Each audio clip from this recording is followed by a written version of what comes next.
suggesting in legislation. And we'll get the mics over and give CPD prominence. We are hoping, we're hoping that the government will move fairly quickly, and there are dates outlined in our proposed legislation, and we should see some activity by the 1st of the new year. But I mean, in terms of the length of the trial itself. Well, we haven't put anything like that in there because, again, not being a scientist and not understanding, we need to make sure that we have enough time. The one thing that we are very well aware of is that we have one of the best research universities in the country right here in Dow, and they have been long serving and doing an MS clinic with about 1,600 to 2,000 patients. So they have a lot of the groundwork already done. They have places where they can start, they have patients that they can call on, and they have the knowledge of the disease. So we believe, and I believe in particular, from going there to that clinic with my wife, that there's an opportunity here for us to be first out of the blocks and do what needs to be done. And how many people would be required for this test, and how would they be chosen? That again would be something that we would have to leave up to people that have more expertise than I do. What I do know is, after seeing and talking to a number of the people in this room and being involved with a number of people in this room, there is a definite benefit in the quality of life. And I can say that in my wife's case, at the last visit to our neurologist, they said, well, you're at the end of the road, go home, good luck. At $5 million, though, you must have a sense of how many people and how long this trial would go. The $5 million, a very precise figure. The $5 million is the same figure that Brad Wall and the Saskatchewan government are using, and they have basically the same population base. So again, that was where our rationale came from. What if you don't get this support to get the $5 million to do this? What will it mean? Well, if we don't get the support today, we'll be back at it tomorrow, and the next day, and the next day, because there are too many Nova Scotians who have to travel too far to get this done. We have to keep in mind that this is an angioplasty. We have to remember that indeed, if you were to suffer a stroke right now, you could go to the hospital and you could get this same procedure because you had a heart attack. So it only makes sense to me that if patients with MS have a blockage, by clearing out that blockage, regardless of what the effect may be on the MS, it has to prove the quality of life they have and their health. And therefore, it will take some of the stress off the healthcare system. You know, somebody said, well, what if it only lasts so long? Well, you know, we give drug transfusions to people. We have people that take heart attacks, we give them very expensive needles to make sure that they survive for another day or another night, never knowing when we do a medical procedure how long it's going to last. But that's not what it's about. It's about trying to ensure that people have a quality of life, that people in Nova Scotia get the best health care that they can. And we have some of the best healthcare professionals in the country and probably in the world right here. And we want to see that benefit for the people with MS. Do you think you have this support? You've clearly been lobbying somewhat, I'm sure, for support of this? Have people approached you on it? Well, you know what? The lobbying is something that's been going on for a long time by people a lot more knowledgeable than I. Maxine David here has taken on the role of being a spokesperson across the province.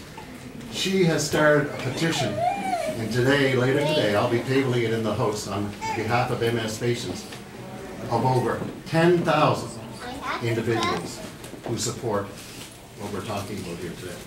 So when you talk about support, our support is out there in the communities, in the people that we in this House of Assembly represent, and they are the voices that we should be listening to.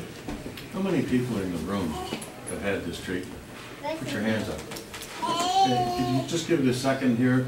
I want to get the cameraman an opportunity to get some shots here of people who've had it.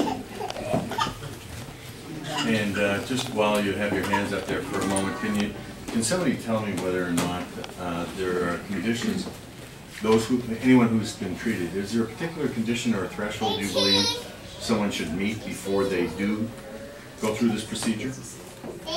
I'd like to answer that question. Okay, I'm going to get you to just hold on for a second till we move all these things on. And Kristen is getting ready to go. She's going to be going very soon to get the procedure. I don't know if anybody else in the room is, but she is. Now, could you say that question again? So I just wanted to find out if there is a condition or a state of health that an individual should meet as a threshold before they are considered for treatment or before they would be considered safe for part of the test or the experimental stage. Well, as far as I'm concerned, as far as getting the procedure, I think you should get the procedure as soon as you know you have MS, so that you can prevent further disability. For myself, I've had secondary progressive MS, and possibly some of the damage won't be fixed. But I know that I feel better. The fact that I have oxygen going to my brain instead of not oxygen, because when I was checked, I went to Bulgaria. I didn't even get checked before I went to Bulgaria. There was the only place in Canada at that time would have been BC. So I thought, well, I might as well go and get everything done at once, which that's what I did. I went to Bulgaria. Didn't even know I had blockages.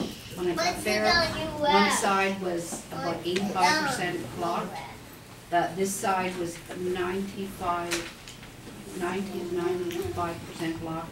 And my exotic vein was more than 95% blocked.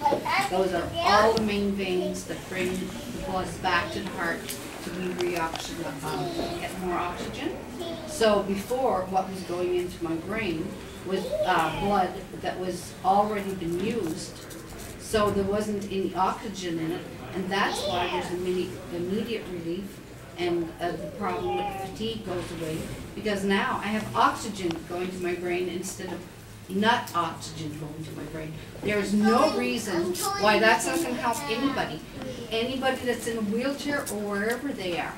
That's going to help them right off the bat. And we believe that the theory is that the longer this goes on, the more problems you have, because you're not getting rid of the residue of iron is one of the things that has been cited as a problem with the myelin problem. So I just think you should do it right away. Why wait until you have a disability to have this? Get it done right away, nip it in the bud. Just for newsroom housekeeping, could you introduce yourself and spell your name? Maxine Leblanc-David, M-A-X-I-N-E, L-E-B-L-A-N-C David, D-A-V-I-D. Where are you from? Where do you live? From Almadam, Discourse, Cape Breton.